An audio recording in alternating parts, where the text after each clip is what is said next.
تین یا اس سے دو باتیں سنے، او مسامہ خطوتین یا اس کے ساتھ دو قدم چلے، آتاہ اللہ جنتین، اللہ پاک اس کو دو جنتیں عطا فرمائے گا۔ اللہ پاک ہمیں قرآن حدیث صحیح بیان کرنے، سننے، سمجھنے، عمل کرنے اور دوسروں تک پہنچانے کی توفیق عطا فرمائے۔ نبی پاک صلی اللہ تعالی علیہ وسلم کی ذات پاک پر درود و سلام پڑھنے کے بے شمار فضائل و برکات ہے۔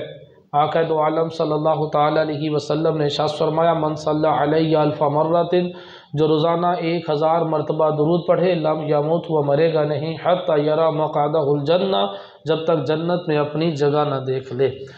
1000 مرتبہ درود پڑھنے والے کو اس وقت تک موت نہیں آئے گی جب تک وہ جنت میں اپنی جگہ نہ دیکھ لے۔ اگر کوئی اپنا بھلا چاہتا ہے، اسے چاہے جسے خدا چاہتا ہے، درود ان پر بھیجو، سلام ان پر بھیجو، یہی مومنوں سے خدا چاہتا ہے۔ خبر میں ہوگی دید، خیر الانام کی عادت بنا رہا ہوں درود و سلام۔ اللہ کریم ہمیں کثرت کے ساتھ درود و سلام پڑھنے کی توفیق عطا فرمائے۔ صلو علی الحبیب صلی اللہ تعالی علی محمد وصلی اللہ تعالی علیہ وسلم، صلاۃ و سلام علیک یا سیدی یا رسول اللہ۔ ایک کسان اپنی زمینوں کی طرف جا رہا تھا کھیت میں ہل چلانے کے لیے، تو راستے میں اس کو کافی سارے پتھر نظر آئے۔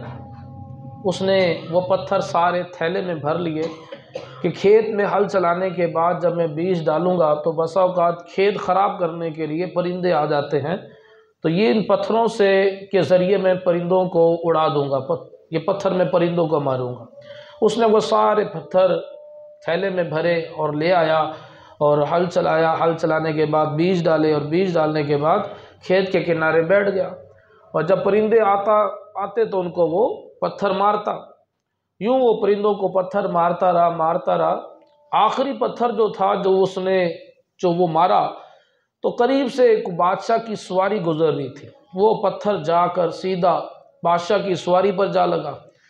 تو بادشاہ نے جب وہ پتھر دیکھا تو اس کی آنکھیں چندنا گئیں، اور سپاہیوں کو حکم دیا کہ جو یہ پتھر مار رہا تھا اس کو پکڑ کے لے آؤ میرے دربار میں۔ اب سپاہیوں نے کسان کو گرفتار کر لیا، بادشاہ کے دربار میں پیش کیا۔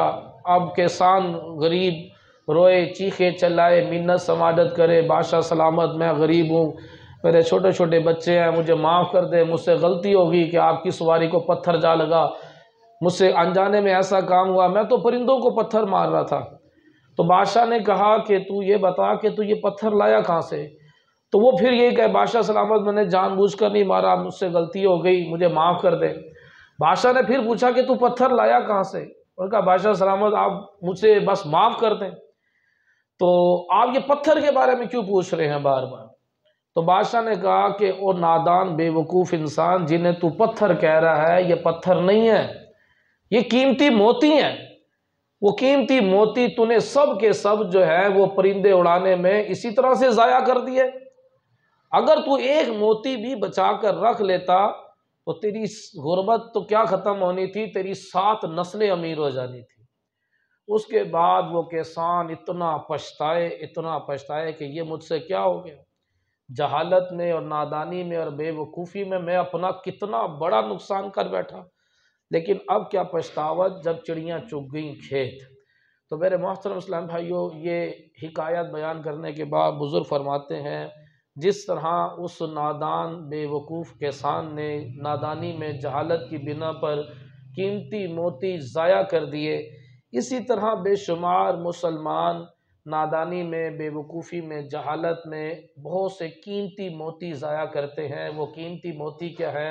ہر سانس، انسان کی ہر سانس ایک قیمتی موتی ہے، جس کا ضائع کرنے کا احساس بندے کو میدان محشر میں ہوگا، قیامت والے دن ہوگا۔ آج بندے کو احساس نہیں ہوتا کہ میں کتنے قیمتی موتی ضائع کر رہا ہوں۔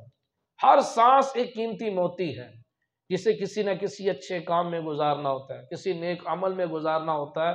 قیامت والے دن ایک ایک سانس کا حساب دینا پڑے گا۔ جو سانسیں غفلت میں گزری ہیں، بندہ پچھتائے گا کہ میں نے ان سانسوں کو غفلت میں کیوں گزارا، اور جو سانسیں اللہ تبارک و تعالیٰ کی نافرمانی میں گزری ہیں، اللہ ناراض ہوا تو ان کا عذاب کیسے برداشت کرے گا، اور جن سانسوں کو اچھے کام میں صرف کیا اخلاص کے ساتھ، اللہ تبارک و تعالیٰ وہ اجر و ثواب اور ابدی نعمتیں عطا فرمائے گا کہ بندے کی سوچ بھی نہیں ہوگی۔ روایت کے اندر آتا ہے قیامت والے دن ایک شخص کو 2 باکس دیے جائیں گے، ایک باکس کھولا جائے گا تو اس میں سے اتنی پیاری خوشبو آئے گی، اتنی پیاری خوشبو، اگر وہ خوشبو جہنم تک چلی گئی تو روایات میں آتا ہے کہ جہنمیوں کو جہنم کا عذاب محسوس ہی نہیں ہوگا۔ حالانکہ جہنم اللہ تبارک و تعالیٰ کے قہر کا وہ مقام ہے جس کے حوالے سے بیان کیا جاتا ہے کہ جہنمیوں کو جو کھانے کے لیے کانٹے دار توڑ دیا جائے گا نا، اس کی ایک ٹہنی اگر زمین پر پھینک دی جائے اس کی بدبو سے پوری دنیا کی کھیتی تباہ ہو جائے گی، صرف ایک ٹہنی۔ اور جن زنجیروں سے جہنمیوں کو جکڑا جائے گا اس کی صرف ایک کڑی اگر پہاڑ کے اوپر رکھ دی جائے تو پہاڑ پر زلزلہ آئے گا اور پہاڑ پگھل کر زمین بوس ہو جائے گا، صرف ایک کڑی۔ اب بتائیں وہ اتنی سخت جہنم، اور وہ خوشبو کیسی ہوگی کہ اگر وہ خوشبو جہنم میں داخل ہو جائے تو جہنمیوں کو جہنم کا عذاب ہی محسوس نہ ہوگا، کیسی پیاری خوشبو ہوگی۔ تو بتایا جائے گا کہ یہ ان سانسوں کی خوشبو ہے، تیری وہ جو سانسیں جو اچھے کام میں گزری تھی، وہ سانس جو مسجد میں گزری، وہ سانس جو تلاوت قرآن میں گزری، وہ سانس جو نماز پڑھتے ہوئے گزری، وہ سانس جو علم دین حاصل کرتے ہوئے گزری، وہ سانس جو دین کی تبلیغ میں گزری، وہ سانس جو کسی بھی اچھے کام میں گزری، یہ ان سانسوں کی خوشبو ہے۔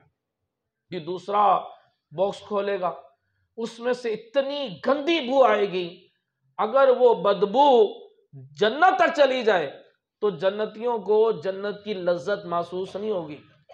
وہ جنت جس کے حوالے سے کہا جاتا ہے کہ جنتی حور اپنا ایک تھوڑا سا تھوک اگر سمندر میں ڈال دے تو سمندر کا سارا پانی شہد سے زیادہ میٹھا ہو جائے، حالانکہ ایک قطرہ بھی سمندر کا حلق سے نیچے نہیں اتارا جا سکتا، اتنا اس کا بد ذائقہ سمندر کے پانی کا اتنا بد ذائقہ ہے، لیکن تھوڑا سا تھوک بھی اگر چلا گیا ایک جنتی حور کا تو پورے سمندر کا پانی شہد سے زیادہ میٹھا ہو جائے گا۔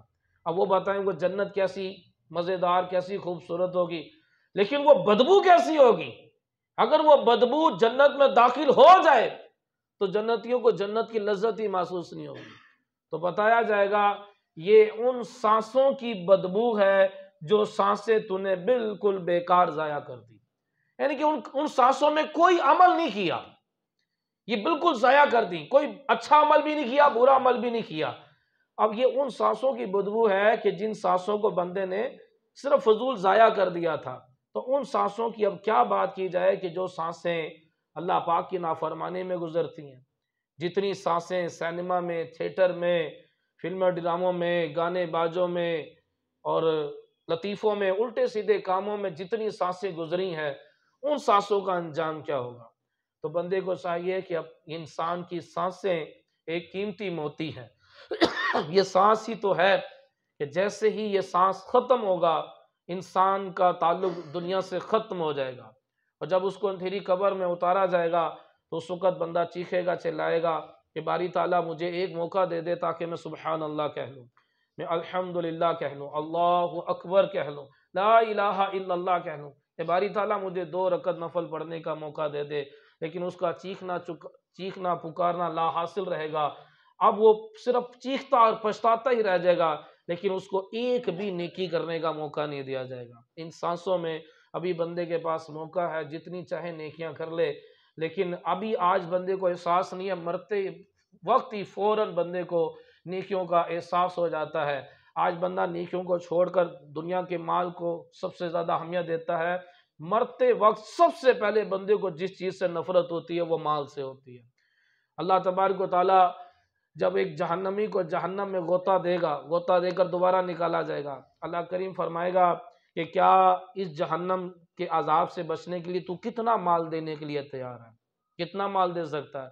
وہ عرض کرے گا کہ باری تعالیٰ اگر میرے پاس ایک دنیا تو کیا اس دنیا کے برابر 4 دنیا بھی ہو تو میں سب دینے کے لیے تیار ہوں اس جہنم کے عذاب سے بچنے کے لیے۔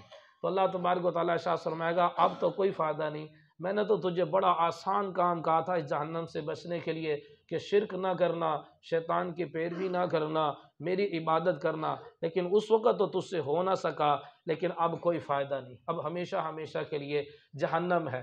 اب بندہ آج تو بندہ اللہ کی راہ میں وقت نہیں دے رہا، آج بندہ اللہ کی راہ میں مال نہیں دے رہا، لیکن جب ایک غوطہ دیا جائے گا تو کہے گا میں 4 دنیا 1000 دنیا بھی ہوں تو میں دینے کے لیے تیار ہوں، لیکن آج بندہ کہتا میں دینے کے لیے تیار نہیں ہوں، نہ وقت دینے کے لیے تیار ہے، نہ مال دینے کے لیے تیار ہے۔ اللہ تبارک و تعالیٰ کے لیے راہ میں اپنا وقت بھی صرف کریں، اپنا مال بھی صرف کریں، جتنا زیادہ ہو سکے بندے کے مال اور بندے کی سانسیں یہ اللہ کی راہ میں خرچ ہوں تو اتنا ہی زیادہ دنیا اور آخرت میں بندے کو فائدہ ہوگا۔ تو آج موتی ضائع کرنے کا احساس نہیں ہو رہا، لیکن مرتے وقت بندے کو احساس ہو جائے گا۔ زندگی ایک امتحان ہے، بس وقت ہم بھلا کیوں نہیں نیکی کرتے؟ ایک بندہ ڈیلی صبح سویرے اٹھ کر نوکری پر جاتا ہے، کاروبار پہ جاتا ہے، کیوں جاتا ہے؟ سردی میں سردی بھی برداشت کرتا ہے، گرمی میں گرمی برداشت کرتا ہے، وجہ کیا ہے؟ اس کو نفع نظر آ رہا ہے، جائے گا تو نفع ملے گا، اگر نہیں جائے گا تو نقصان نظر آ رہا ہے، نہ گیا تو آج کی جو مال و دولت میں نے حاصل کرنا ہے اس سے میں محروم ہو جاؤں گا۔ لیکن جو بندہ صبح سویرے سردی کے اندر ٹھنڈے پانی سے وضو کر کر مسجد میں آ کر نماز ادا کرتا ہے، اس کا نفع نظر نہیں آ رہا۔ یہی تو امتحان ہے کہ اللہ تبارک و تعالیٰ نے نیکیوں کے فوائد کو، نیکیوں کے اجر ثواب کو چھپا کر رکھا ہوا ہے۔ ایمان کسے کہتے ہیں؟ بن دیکھے کو تو ایمان کہتے ہیں۔ کون ہے جو فجر کی نماز پڑھنے کا فائدہ نظر نہیں آ رہا پھر بھی پڑھے؟ کیونکہ اللہ کا حکم ہے۔ یہی تو امتحان ہے۔ اور اللہ تبارک و تعالیٰ نے گناہ کے اندر مزے کو رکھا ہوا ہے۔ اب انسان کو کیونکہ جب گناہ کرتا تو مزہ آتا ہے، تو گناہ اس لیے کرتا کہ مزہ ملے گا، اور نیکیوں کے اندر اللہ پاک نے مزہ نہیں رکھا، نیکیوں کا اجر اٹھا لیا، نیکیوں کا مزہ اٹھا لیا اور گناہ کا مزہ باقی رکھا۔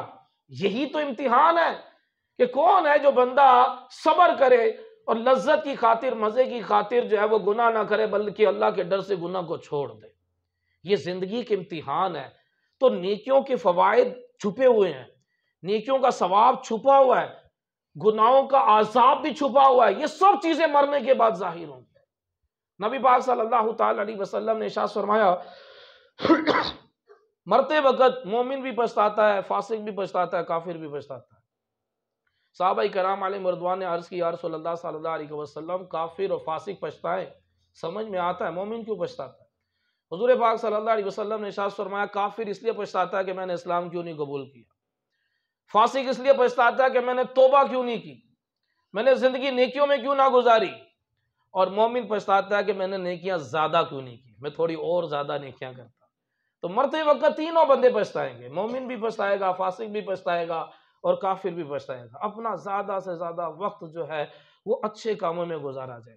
نبی مسجد نبوی شریف پہلے اس طرح یوں مسجدوں میں پردے دروازے اتنا نہیں ہوتے تھے، اوپن ہوتا تھا معاملہ، تو مسجد نبوی شریف میں نبی پاک صلی اللہ علیہ وسلم جلوہ فرمائے اور صحابہ کرام حضور صلی اللہ علیہ وسلم کی بارگاہ میں حاضر خدمت ہے، اور وہ کیسا ایک نورانی منظر ہوتا ہوگا کہ حضور صلی اللہ علیہ وسلم جلوہ فرمائے اور صحابہ کرام بھی حضور کی بارگاہ میں حاضر خدمت ہے۔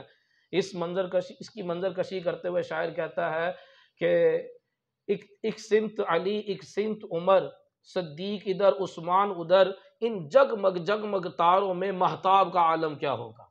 یعنی کہ صحابہ ستارے ہیں، حضور صلی اللہ علیہ وسلم نے ارشاد فرمایا میرے صحابہ ستارے، اور حضور صلی اللہ علیہ وسلم کو اللہ تعالیٰ نے قرآن میں چمکتا ہوا سورج کہا ہے۔ ان چمکتے ہوئے سورج میں اور 7 ستاروں میں ایک کیسا نورانی منظر ہوگا۔ حضور واز فرمایا کرتے تھے تو 3 شخص گزر رہے تھے، تو تینوں کی نظر پڑی کہ حضور جلوہ فرما ہے اور حضور واز فرما رہے ہیں، تو 2 تو رک گئے کہ ہم بھی بیٹھ کر سنتے ہیں، اور ایک نے آگے نکل گیا اپنے راستے پر، تو دونوں اندر داخل ہوئے، ایک کو جگہ مل گئی اور وہ اس جگہ کو پر کر کر بیٹھ گیا اور دوسرا پیچھے بیٹھ گیا۔ نبی پاک صلی اللہ علیہ وسلم نے اپنا بیان ختم کیا اور ارشاد فرمایا کہ تمہیں 3 بندوں کی خبر دوں۔ فرمایا 3 بندے گزر رہے تھے، 2 اندر آ گئے اور ایک چلا گیا، ایک کو جگہ مل گئی اور ایک پیچھے بیٹھ گیا۔ فرمایا جس کو تو جگہ مل گئی اللہ تبارک و تعالیٰ قیامت والے دن اس کو اپنے عرش کے نیچے جگہ عطا فرمائے گا، اسے میرا قرب عطا فرمایا۔ دوسرا اس نے میری حیا کی، اس نے کہا حضور بیان کر رہے ہیں تو میں میرا جگہ تلاش کرنا یوں پھلانگنا ڈسٹرب ہوگا، تو ادب کی بنا پر وہ پیچھے بیٹھ گیا، اور پیچھے بیٹھ کر اس نے میرے بات کو سننا شروع کیا۔ تو فرمایا کہ اس نے حیا کی، اللہ نے اس پر حیا کی، اس پر رحم فرمایا، اس کے سارے گناہ معاف کر دیے۔ اور تیسرا بندہ جس نے منہ پھیر کر چلا گیا، فرمایا اللہ تبارک و تعالیٰ نے بھی اس سے اپنی نظر رحمت پھیر لی، اس کو اپنی رحمت سے محروم کر دیا۔ یعنی کہ بتانے کا مقصد یہ ہے کہ جب تمہیں موقع ملے ایسی محفل جہاں پر قرآن ہے، جہاں پر حدیث ہے، جہاں پر ذکر ہے، جہاں پر نعت ہے، بیٹھ جاؤ۔ جب بندہ بیٹھ جائے گا تو اللہ کی رحمت کا مستحق بن جائے گا۔ اعراض نہ کرو، منہ پھیر کر نہ چلے جاؤ۔ اگر وقت ہے تو بندے کو ان محافل میں بیٹھ جانا چاہیے کہ یہ محفلیں بھی بندے کے لیے بخشش کا ذریعہ بنیں گی۔ جہاں پر حدیث بیان ہو رہی ہے حدیث سننے بیٹھ جائے، جہاں پر ذکر ہو رہا ہے ذکر کرنے والوں کے ساتھ ذکر کرنے بیٹھ جائے، جہاں پر نعت پڑھی جا رہی ہے نعت سننے کے لیے بیٹھ جائے۔ ان محافل میں آنا یہ ایک بخشش کا ذریعہ ہے۔ نبی پاک صلی اللہ تعالیٰ علیہ وسلم، ابن عباس رضی اللہ تعالیٰ عنہ حدیث کے راوی ہیں، کہتے ہیں کہ حضرت ابن رواح رضی اللہ تعالیٰ عنہ کچھ لوگوں کو بٹھا کر ان کو اسلام کی باتیں بتا رہے تھے، تو نبی پاک صلی اللہ علیہ وسلم گزرے اور بڑا خوش ہوئے۔ حضور صلی اللہ علیہ وسلم نے ارشاد فرمایا جب جتنے بھی لوگ جمع ہوتے ہیں کسی اچھے مقاصد کے لیے، اللہ کا ذکر کرنے کے لیے، علم کے لیے، اتنے ہی فرشتے وہاں بیٹھ جاتے ہیں۔ جب وہ سبحان اللہ کہتے ہیں تو فرشتے بھی سبحان اللہ کہتے ہیں، جب وہ دعا کرتے ہیں تو فرشتے آمین کہتے ہیں، ان کی محفل ختم ہوتی ہے، فرشتے اللہ کی بارگاہ میں حاضر ہوتے ہیں۔ اللہ تبارک و تعالیٰ ارشاد فرماتا ہے گواہ ہو جاؤ کہ میں نے ان لوگوں کو بخش دیا۔ فرشتے کہتے ہیں یا اللہ تو نے ساروں کو ہی بخش دیا، حالانکہ سارے بیچ میں نیک نہیں تھے، بیچ میں تیرا بڑا نافرمان بندہ بھی تھا۔ اللہ تبارک و تعالیٰ ارشاد فرماتا ہے یہ ایسے لوگ ہیں، یہ ذکر کرنے کی مجلس ایسی ہوتی ہے کہ اس میں کوئی بھی محروم نہیں رہتا، کوئی بڑے سے بڑا گناہگار بھی آ جائے تو اس کی بھی بخشش کر دی جاتی ہے۔ بابا فرید رحمت اللہ تعالیٰ علیہ کیا فرماتے ہیں، حالانکہ کتنے بڑے ولی ہیں، آپ ایک شعر میں کہتے ہیں اٹھ فریدہ ستیا چل میلہ ویکھن جا، اٹھ فریدہ ستیا چل میلہ ویکھن جا، جے کوئی مل گیا بخشیا تے تو بھی بخشا گیا۔ یعنی کہ اس شعر کی تشریح یہ ہے کہ فرید مسلمانوں کے جو نیک مسلمانوں کے اجتماع میں چلا جا، اگر کوئی مغفرت یافتہ کی نظر تیرے پہ پڑ گئی تو تو بھی بخشا جائے گا۔ یعنی کہ نیک لوگوں کی محفل ایک ایسی محفل ہوتی ہے جس میں جو آ جائے وہ کوئی بھی محروم نہیں رہتا، سب کے سب بخشے جاتے ہیں۔ ایک روایت میں اس طرح بھی ہے کہ حضور نے فرمایا کچھ فرشتوں کی مختلف ڈیوٹیاں ہیں، کسی کی ڈیوٹی پانی برسانا ہے، کسی کی ڈیوٹی روح قبض کرنا ہے، کسی کی ڈیوٹی ماں کے پیٹ میں بچہ بنانا ہے، مختلف قسم کی ڈیوٹیاں۔ ایک فرشتوں کی فوج ہے ان کی ڈیوٹی صرف یہی ہے کہ جہاں بھی مسلمان بیٹھ کر اپنا کوئی اچھا کام کریں، ذکر کریں، قرآن حدیث کی بات کریں، علم حاصل کریں، تو ان ڈیوٹی ہے کہ فرشتے وہاں پر آئیں گے اور اس کو اپنی رحمت کے پروں سے چھپا لیں گے۔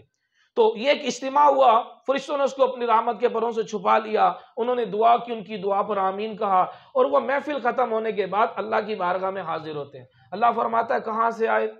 اب یہ اگر کوئی بندہ سوال کرے تو اس کا مطلب یہ نہیں ہوتا کہ اس کے پاس علم نہیں ہے۔ اللہ پاک سوال کر رہا ہے، حالانکہ اللہ عالم الغیب ہے، اللہ سوال کرتا ہے کہاں سے آئے؟ فرشتے کہتے ہیں یا اللہ تیرے بندوں نے یہ محفل سجائی ہوئی تھی وہیں سے آئے۔ اللہ فرماتا ہے کہ وہ کیا کر رہے تھے؟ عرض کی باری تعالیٰ وہ تیری حمد کر رہے تھے۔ اللہ نے فرمایا کیا مانگ رہے تھے؟ یا اللہ پاک جنت مانگ رہے تھے۔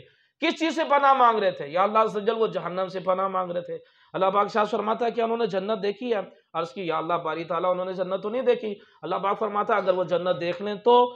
فرشتے کہتے ہیں باری تعالیٰ اگر وہ جنت کو دیکھ لیں تو عبادات اور نیکیوں میں اور اضافہ کر دیں۔ اللہ تبارک و تعالیٰ شاہ فرماتا ہے انہوں نے جہنم کو دیکھا؟ عرض کی یا اللہ پاک انہوں نے جہنم تو نہیں دیکھی، حالانکہ دیکھی نہیں ہے پھر بھی پناہ مانگ رہے ہیں، جنت دیکھی نہیں ہے پھر بھی مانگ رہے ہیں، ارے یہی تو ایمان ہے۔ اللہ پاک فرماتا ہے جہنم دیکھی؟ نہیں دیکھی۔ فرمایا دیکھ لیں تو؟ عرض کی کہ اگر دیکھ لیں تو وہ کبھی تیری نافرمانی گناہ کرنے کا تصور بھی نہ کریں۔ پھر اللہ پاک ارشاد فرماتا ہے کہ فرشتوں گواہ ہو جو اس محفل میں اجتماع میں جتنے بھی تھے میں نے سب کو بخش دیا۔